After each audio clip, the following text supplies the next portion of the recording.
اعوذ باللہ من الشیطان اللعین الرجیم بسم اللہ الرحمن الرحیم نحمدہ ونصلی علی رسولہ الکریم وعلی آلہ الطیبین الطاہرین المعصومین المظلومین اما بعد بسم اللہ الرحمن الرحیم۔ مومنین کرام، شرف الدین موسوی ملعون کے متعلق آپ کو معلومات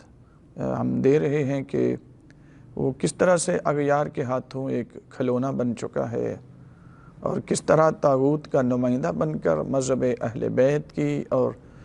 خود اہل بیت علیہ السلام کی اہانت کرنا اپنا ایک شرعی وظیفہ وہ ملعون قرار دے چکا ہے اور وہ توہین کرتا جا رہا ہے۔ اس کی ایک کتاب میرے سامنے موجود ہے، شیعہ اہل البیت۔ اس کتاب کے صفحہ نمبر 66 میں سرکار امام سید سجاد علیہ السلام کی اہانت کرتا ہے، جیسا کہ باقی ائمہ کی اہانت امیر المومنین کی اور تھوڑا سا پہلے بھی بیان کر چکے ہیں، آپ کی خدمت میں پیش کر چکے ہیں۔ لیکن صفحہ نمبر 66 میں سرکار سید سجاد علیہ السلام کی شان میں اہانت کرتا ہے اور کہتا ہے کہ یہ جو غالی ہیں، انہوں نے امام سجاد کے متعلق یہ کہا کہ وہ تو ہر وقت گریہ کرتے رہتے تھے، تو یہ تو کہتا ہے کہ غالیوں نے ان کے قابو آنے سے مایوس ہونے کے بعد ان کو عورتوں کی صفت سے نوازا ہے اور یہ باور کرانے کی کوشش کی کہ مردوں پر رونا ان کا کام ہے۔ یعنی امام سید سجاد علیہ السلام کے جو سید الشہداء پر مسلسل گریہ کرتے تھے اور اپنے بابا جان کے پیاسا ذبح ہونے پر اور اپنی مستورات کے خانوادہ عصمت کے مستورات کی چادریں لٹ جانے پہ گریہ کرتے تھے، یہ ملعون کا بچہ کہتا ہے کہ یہ عورتوں کی صفت سے غالیوں نے، یعنی یہاں شیعہ کو بھی وہ غالی ہی کہتا ہے، حالانکہ مذہب اہل بیت کی پاکیزگی یہ ہے کہ کسی غالی کو شیعہ نہیں کہتا۔ مذہب اہل بیت غالی کو کافر و مشرک کہتا ہے، شیعہ کو مومن کہتا ہے، اہل بیت کا مطیع اور فرما بردار کہتا ہے۔ اور لفظ شیعہ سے چونکہ اس بے دین ملا کو چونکہ اتنی خار ہے اور اتنی عداوت ہے، تو اس حوالے سے وہ غالیوں کو بھی شیعہ بنا کر پیش کرتا ہے۔ تو یہاں سید سجاد علیہ السلام کی شان میں اہانت کرتا ہے اور کہتا ہے کہ یہ عورتوں کا وصف تھا جو شیعوں نے امام سے منسوب کر دیا۔ اچھا، رونا اگر عورتوں کا ہی وصف تھا تو پھر ہم اسی بے دین ملا سے یہ کہتے ہیں کہ سرکار یعقوب علیہ السلام اپنے زندہ بیٹے کے غم میں 40 سال تک گریہ کرتے رہے، اور صرف گریہ ہی نہیں کرتے رہے بلکہ اس کے ساتھ ایک نوحہ بھی پڑھتے تھے اس دور کے مروجہ انداز میں، یا اسف علی یوسف، ہائے افسوس میرے یوسف کا۔ یہ کلمات میرے آقا سرکار یعقوب علیہ السلام کی زبان اقدس پر جاری رہتے تھے اور ساتھ ان کی آنکھوں سے آنسو بہتے رہتے تھے اور آنسو جاری رہتے تھے، حتیٰ وَابْيَضَّتْ عَيْنَاهُ مِنَ الْحُزْنِ، اتنا گریہ کیا کہ سرکار یعقوب علیہ السلام کی بینائی ختم ہو گئی، آنکھیں سفید ہو گئی۔ اس بے دین ملا کے مطابق سرکار یعقوب علیہ السلام میں بھی نعوذ باللہ یہ عورتوں والا وصف ہے۔ اس بے دین ملا کے مطابق، اس منکر اور اس گستاخ ملا کے مطابق، چونکہ اگر رونا عورتوں کا وصف ہے اور تو سید سجاد علیہ السلام کی توہین کرتا ہے تو یہ کام ان سے زیادہ تو سرکار یعقوب علیہ السلام کر چکے ہیں، تو تجھے اتنا کم از کم دیکھ لینا چاہیے تھا۔ تو صرف شیعت سے خارج نہیں، تو اسلام سے بھی خارج ہے، لیکن کم از کم اتنا تو سوچ لیتا کہ تو شیعہ کی عداوت میں صرف سرکار سید سجاد علیہ السلام کی ہی توہین نہیں کر رہا، تو انبیاء کا بھی گستاخ ہے، کیونکہ انبیاء نے گریہ کیا ہے۔ تو سرکار یعقوب علیہ السلام اتنا گریہ کیا کرتے تھے، حتیٰ جب سرکار یوسف علیہ السلام کو جب جیل کے اندر قید خانے میں خبر ملی کہ آپ کے بابا جان آپ کے فراق اور محبت میں بہت زیادہ گریہ کرتے ہیں، تو انہوں نے قید کے اندر رونا شروع کر دیا، حتیٰ کہ قید کے جو دوسرے قیدی تھے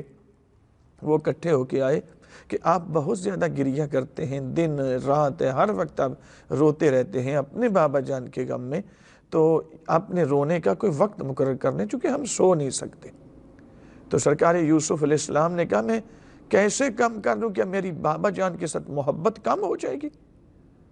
اس کا مطلب یہ ہے کہ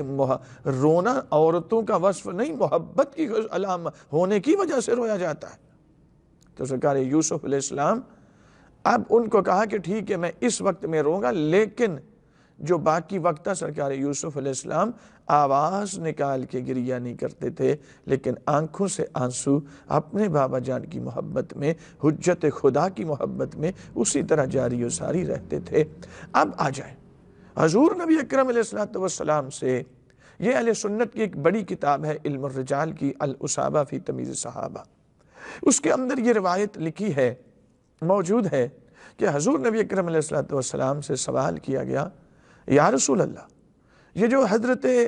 یعقوب علیہ السلام اپنے بیٹے کی مظلومیت پر، اپنے بیٹے کی محبت میں، یعنی سرکار یوسف علیہ السلام پر جو مظالم ڈھائے گئے، ان کے چہرے پر تماچے مارے گئے اور ان کو اپنے بابا جان سے جدا کر دیا گیا، تو سرکار یعقوب علیہ السلام ان مظالم اور مصائب کو یاد کر کے گریہ کرتے رہے، اپنے زندہ بیٹے کے فراق میں، ان کی محبت میں، ان کے مصائب کو یاد کر کے گریہ کرتے رہے، تو کیا سرکار یعقوب علیہ السلام کا اس کا کوئی اجر و صلہ بھی عطا کیا جائے گا خداوند متعال کی طرف سے؟ بہت بڑا جواب ہے۔ سرکار رسالت مآب صلی اللہ علیہ وآلہ وسلم فرماتے ہیں کہ ہاں اچھا مولا گریہ کا اجر دیا جائے گا؟ فرمایا ہاں، سرکار یعقوب علیہ السلام کی عبادات کا اجر و ثواب الگ ہے، تبلیغات کا اجر و ثواب الگ ہے، نبوت کے کار نبوت انجام دینا اس کا اجر و ثواب الگ ہے، لیکن صرف اس عمل کا کہ جو اپنے زندہ بیٹے کے اپنے حجت خدا کی محبت میں گریہ کرتے رہے اور ان کے مصائب کو یاد کر کے روتے رہے حتیٰ بینائی ختم ہو گئی اور 40 سال تک گریہ کرتے رہے، تو میرے آقا فرماتے ہیں حضور نبی اکرم صلی اللہ علیہ وسلم قال لہو مئۃ شہیدہ، تم نے کہا کہ اس کا اجر کتنا ملے گا؟ صرف اس گریے کا اجر و ثواب اللہ رب العزت قیامت والے دن سرکار یعقوب علیہ السلام کو 100 شہید کے برابر درجہ عطا کرے گا اور کہے گا کہ یہ جو آپ میرے نبی کے غم میں اور اپنے بیٹے کے فراق اور محبت میں گریہ کرتے رہے ہیں، یہ اس کا اجر و صلہ ہے، آپ کی بینائی ختم ہو چکی تھی۔ سامعین گرامی، رسول اللہ فرما رہے ہیں خدا اجر و ثواب عطا کر رہا ہے۔ تو اب ذرا غور کریں کہ اب اس بے دین، اس بکے ہوئے، اس ایمان فروش ملا کے ساتھ کیا کیا جائے، کہ کس طریقے سے اہل بیت کی اہانت کرنا وہ اپنا ایک مذہبی فریضہ سمجھ رہا ہے اور اس کو کتابی شکل میں دے کر دشمن کے ہاتھوں کو مضبوط کر رہا ہے۔ بھائی دفع ہو جاؤ، ہماری صفوں سے نکلو اور جاؤ جن کے ساتھ مل چکے ہو نا، جن سے پیسے لے کر کتابیں لکھتے ہو توہین کرتے، ان کے ساتھ علنی طور پہ ہو جاؤ، چونکہ تم ہو چکے ہو۔ شیعہ کا تعلق تمہارے ساتھ کوئی نہیں، شیعہ قوم تم پہ لعنت کرتی ہے، اہل بیت تم پہ لعنت کرتے ہیں۔ اور میرے محترم سامعین ذرا غور کریں، یہ تو حضرت یعقوب علیہ السلام کا یہ مقام ہے، تو وہ گریہ کرتے رہے، تو امام سید سجاد علیہ السلام تو 35 سال روئے ہیں، تو سرکار یعقوب علیہ السلام 40 سال روئے ہیں، تو 35 سال رونے والی شخصیت تو عورتوں کی صفت سے متصف ہے، تو جو 40 سال تک روئے بقول تیرے وہ کیا ہوگا؟ اب آ جائیں حضور نبی اکرم صلی اللہ علیہ وآلہ وسلم، روایات یہ ہیں، یہ فرائض السنتین محدث جوینی رحمہ اللہ اہل سنت کے بہت بڑا نام ہے ان کے ہاں، امام ذہبی اہل سنت کے حدیث میں امام ہیں، یہ محدث جوینی رحمہ اللہ امام ذہبی کے بھی استاد ہیں حدیث میں، انہوں نے کتاب لکھی ہے فرائض السنتین، اس کے اندر حضور نبی اکرم کی متعدد احادیث موجود ہیں، جس میں حضور نبی اکرم روایات یہ ہیں کہ اپنی بیٹی جناب سیدہ سلام اللہ علیہا کو اکثر اوقات اپنے پاس بلاتے اور ان کا ہاتھ پکڑ کے اپنے سینہ اقدس پہ رکھتے، امام حسین کو بلاتے، امیر المومنین کو بلاتے، امام حسن کو بلاتے اور ان کو اپنے سینے سے لگا کے رسول اللہ گریا کرتے۔ اور یہ پوری اسناد کے ساتھ بہت لمبی طولانی حدیث ہے، میں صرف آپ کو ریفرنس دے رہا ہوں، اب ذرا رجوع کریں۔ حضور نبی اکرم کا اپنا عمل ثابت ہے۔ حضور نبی اکرم اپنی بیٹی پر بعد میں آنے والے جو مظالم تھے ان کو یاد کر کے خود گریا کرتے رہے۔ خود امام حسین علیہ السلام کو کہ مصائب جو کربلا میں آنے والے تھے زخم، ان کو یاد کر کے حضور نبی اکرم گریا کرتے رہے۔ اور پھر اتنا نہیں، امام جعفر صادق علیہ السلام بہار الانوار کے اندر بھی یہ حدیث موجود ہے، اور حضرت آیت اللہ علی احمدی المعانجی رحمہ اللہ وہ اپنی کتاب ظلامت الزہرہ کے اندر اس حدیث کو نقل کرتے ہیں کہ میرے چھٹے امام جعفر صادق علیہ السلام فرماتے ہیں کہ حضور نبی اکرم علیہ السلام ہر شب کو سونے سے پہلے ہمارے دادی جان کے گھر میں آیا کرتے تھے، جناب زہرا صلوات اللہ علیہا کے گھر میں آتے تھے، اور کیا کرتے،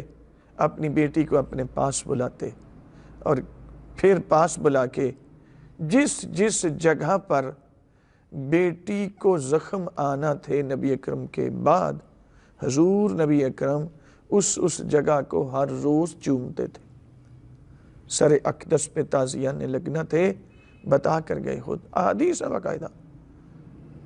حضور نبی اکرم اس سر اقدس کے ہاتھوں کو چومتے تھے، بازو پر زخم آنا تھے اس جگہ کو، پہلو کو۔ اسی طرح امام حسین علیہ السلام کو اٹھاتے اور پورے بدن کو چومنا شروع کرتے۔ یہ ہر شب کا ایک میرے مولا کا معمول تھا کہ امام صادق علیہ السلام فرماتے ہیں ہر شب کو ہمارے نانا جان آتے اور اس طریقے سے اور گریا کرتے۔ حضور نبی کریم کے لمبے عرصے تک امام حسین تک جب میرے امام والا کی ولادت بعد میلاد مسعود پر حضور نبی کریم نے بڑا گریا کیا ہے، اور جب جبرائیل علیہ السلام نے ایک مٹی دی اور کہا کہ مولا اللہ رب العزت آپ کو سلام کہہ رہا ہے، اور کہتا ہے کہ یہ کربلا کی مٹی ہے، جہاں پہ یہ وہ مٹی ہے جہاں سے میں اٹھا کر لے کر آیا ہوں، اس کا نام کرب و بلا ہے۔ ایک وقت آئے گا کہ جفاکار امت آپ کے اسی بیٹے کو 3 دن کا پیاسہ رکھ کر ذبح کر دے گی۔ حضور نبی اکرم نے وہ مٹی جناب ام سلمہ کو دی، وہ شیشی، کہا ام سلمہ اسی کو اپنے پاس محفوظ رکھنا۔ مجھے خداوند متعال نے یہ خبر دے رکھی ہے کہ جب تک یہ مٹی ہے میرا حسین خیریت سے ہے، اور جب یہ مٹی نہ رہے خون میں بدل جائے تو سمجھ لینا میرے حسین پہ ظلم ڈھایا جا چکا ہے، میرے حسین کو مارا جا چکا ہے، میرے حسین پہ کی گردن کاٹی جا چکی ہے۔ مومنین کرام، حضرت ام سلمہ رضی اللہ تعالی عنہ ہر شب کو اور ہر دن کو اس شیشی کو دیکھتے، مٹی نظر آتی، مطمئن ہو جاتی میرا حسین خیریت سے ہے۔ لیکن جب شب یوم عاشور ہوئی، عصر کے وقت جناب ام سلمہ، یہ مشکات شریف جلد نمبر 3 کے اندر یہ حدیث موجود ہے، اور اس کے علاوہ باقی کتب کے اندر تسلسل کے ساتھ یہ حدیث ہے، کسی بے دین کو اگر نظر نہ آئے تو اس میں شیعہ کا قصور نہیں ہے، اپنی بدبختی پہ گریہ کرو اور اس پر توجہ کرو۔ تو حضور نبی جناب ام سلمہ رضی اللہ تعالیٰ عنہ فرماتی ہیں کہ میں نے دیکھا کہ عصر کا وقت ہے، یوم عاشور ہے، 61 ہجری ہے، کہ میں نے حضور نبی اکرم کو خواب میں دیکھا، حضور کے بال بکھرے پڑے ہیں، حضور کی آنکھوں میں آنسو ہیں، حضور کا عمامہ اتر کے گلے میں آیا ہوا، اور میرے مولا کے پریشان ہیں، رو رہے ہیں۔ میں نے کہا میرے آقا آپ کا یہ رونے کا سبب، یہ حالت آپ کی کیوں ہے؟ فرمایا ام سلمہ میں نے وہ آپ کی مٹی دی تھی، ذرا اس کو دیکھ لو، میں ابھی کربلا سے آیا، میرے حسین کو مار دیا گیا۔ اس ناسبی، اس بے دین ملا کو، اس بے ایمان ملا کو کون بتائے کہ امام حسین پہ تو گریا رسول اللہ نے کی ہے۔ اب آ جائیں، ایک حدیث ایسی ہے جو شیعہ اور سنی کے درمیان متفق علیہ ہے۔